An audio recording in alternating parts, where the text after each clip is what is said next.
In 2021, a peer-reviewed scientific paper made international headlines.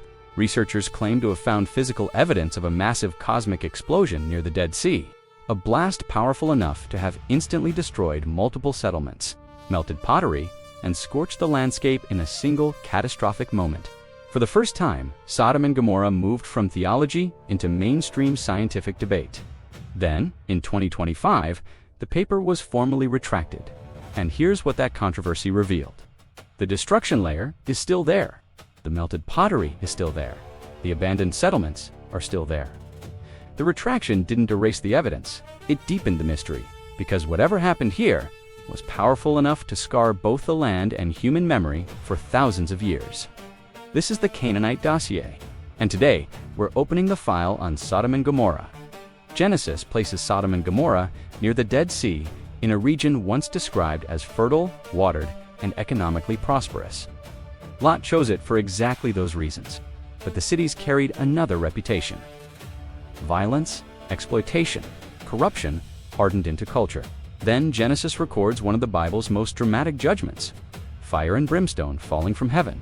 Abraham looking toward the valley afterward, seeing smoke rising like the smoke of a furnace. For generations, critics dismissed this as mythology. Then archaeologists began uncovering something that demanded a closer look. The site at the center of the debate is Tal el-Hammam. Researchers uncovered a destruction layer unlike anything produced by conventional warfare. Mudbrick walls blasted outward, pottery surfaces showing signs of vitrification, partial melting requiring temperatures far beyond normal ancient fires. Multiple settlements in the region suddenly abandoned, some areas remaining sparsely inhabited for centuries afterward. The 2021 paper proposed a cosmic airburst, an atmospheric explosion similar to the Tunguska event in Siberia in 1908. A blast wave, extreme heat, instant devastation across the plain. Critics challenged the sample analysis and data handling.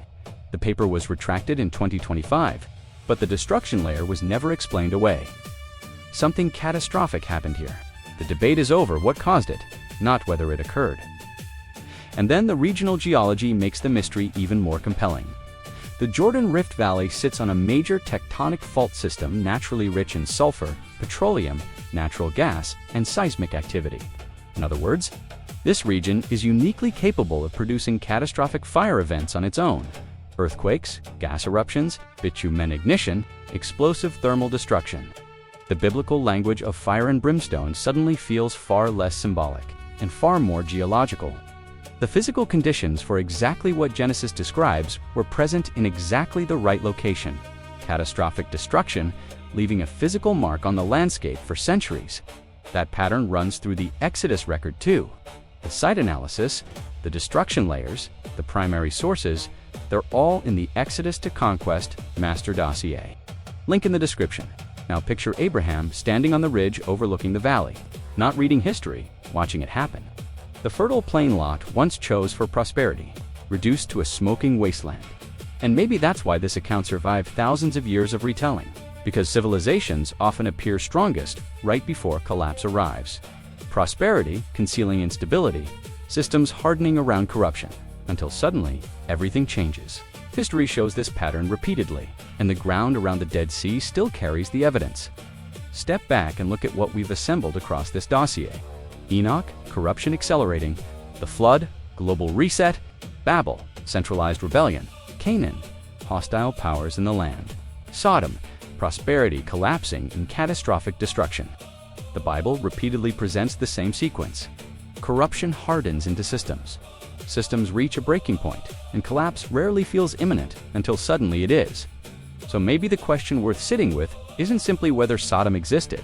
Maybe it's why this region still appears to carry physical evidence of a catastrophe powerful enough to sear itself into human memory for thousands of years.